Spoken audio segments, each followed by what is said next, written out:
आइए सुनते हैं सुभद्रा कुमारी चौहान जी की एक बहुत ही अद्भुत लघु कथा अनुरोध। कल रात को मैं जा रहा हूँ। जी नहीं, अभी आप न जा सकेंगे, आग्रह, अनुरोध और आदेश के स्वर में बीना ने कहा।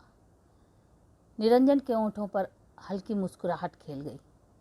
फिर बिना कुछ कहे ही उन्होंने अपने जेब से एक पत्र निकालकर बीना के सामने फेंक दिया और शांत स्वर में बोले, मुझे तो कोई आपत्ति नहीं, आप इस पत्र को पढ़ लीजिए। इसके बाद भी यदि आपकी यही धारणा रही कि मैं ना जाऊं, तो जब तक आप ना कहेंगी मैं न जाऊंगा।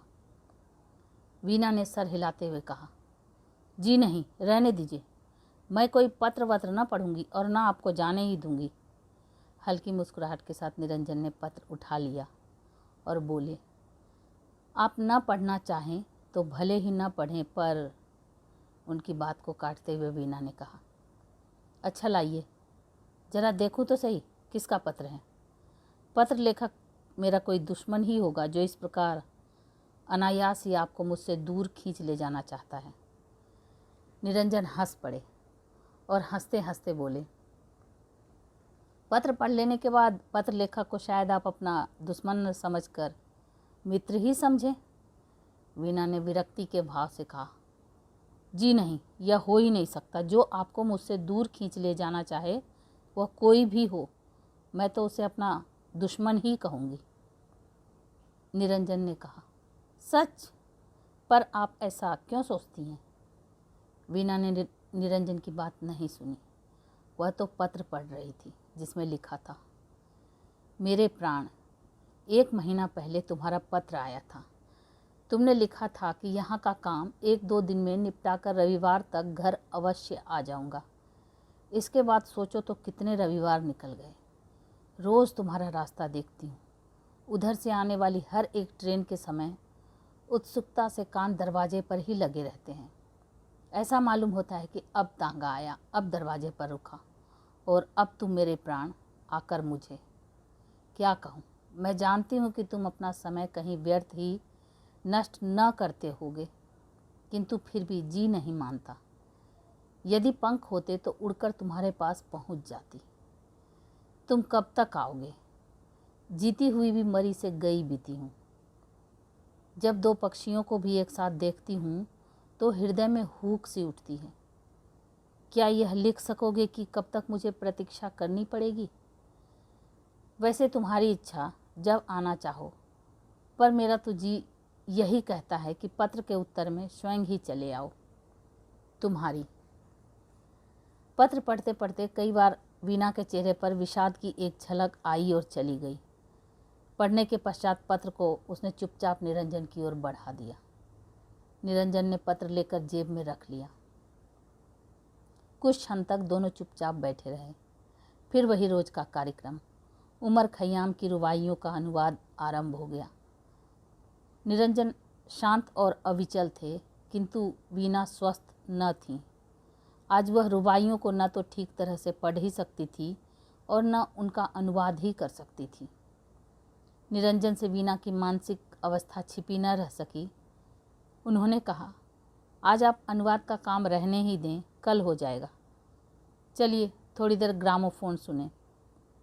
बाजे में चाबी भर दी गई, रिकॉर्ड चढ़ा दिया गया। इंदुबाला का गाना था, सजन तुम काहे को नेहा लगाए। 1 2 3 वीना ने बार बार इसी रिकॉर्ड को बजाया। तब तक वीना के पति कुंज विहारी ऑफिस से लौटे। बोले, वीना, तुमसे कितनी बार कहा है कि इतनी मेहनत मत किया करो, पर तुम नहीं मानती। जरा अपना चेहरा तो जाकर शीशा में देखो कैसा हो रहा है। वीना कुछ नहीं बोली। निरंजन ने कहा, जी हाँ, यही बात तो मैं भी इनसे कह रहा था कि आप इतनी मेहनत न करें, सब होता रहेगा। उस दिन निरंजन के जाने के बाद वीना ने रात भर जागकर सारी रुबाइयों का अनुवाद कर डाला। अब केवल एक बार देख लेने ही की आवश्यकता थी। निरंजन की पत्नी का पत्र पढ़ लेने के बाद वीना अपने आप ही अपनी नज़रों में गिरने लगी।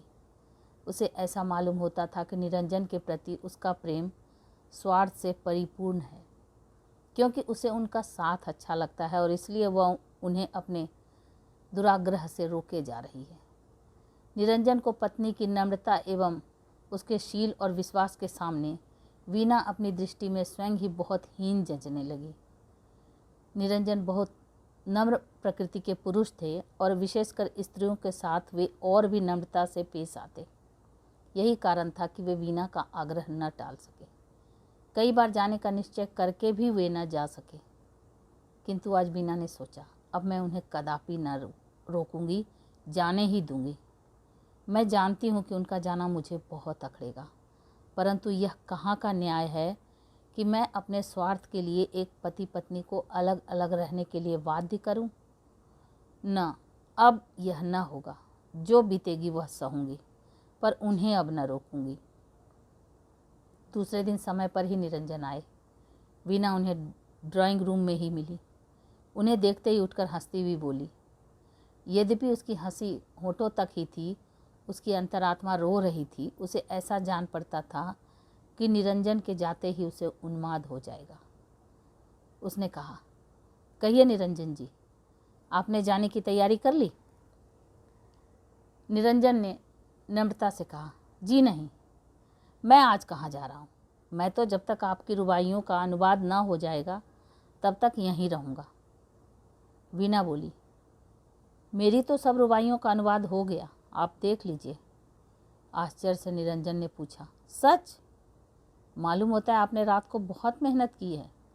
वीणा, हाँ, मेहनत तो ज़रूर की है, किंतु आपको आज जाना भी तो है। अब आप इन्हें देख लीजिए, 2-3 घंटे का काम है बस।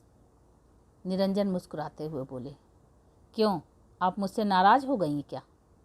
आप मुझे इतनी जल्दी क्यों भेजना चाहती हैं? मैं आराम के साथ चला जाऊंगा। वीणा ने निरंजन पर एक मार्मिक दृष्टि डालते हुए कहा, निरंजन जी, मैं आपसे नाराज़ होंगी? आपसे? क्या आपका हृदय इस पर विश्वास कर सकता है? मैं तो जानती हूँ कभी ना करेगा, किंतु जिस प्रकार आप इतने दिनों तक मेरे आग्रह से रुके रहे, उसी प्रकार मेरे अनुरोध से आप आज रात की गाड़ी से चले जाइए। निरंजन ने दृष्टि उठाकर एक बार वीणा की ओर देखा, फिर वह अनुवाद की हुई रुबाइयों को देखने लगे।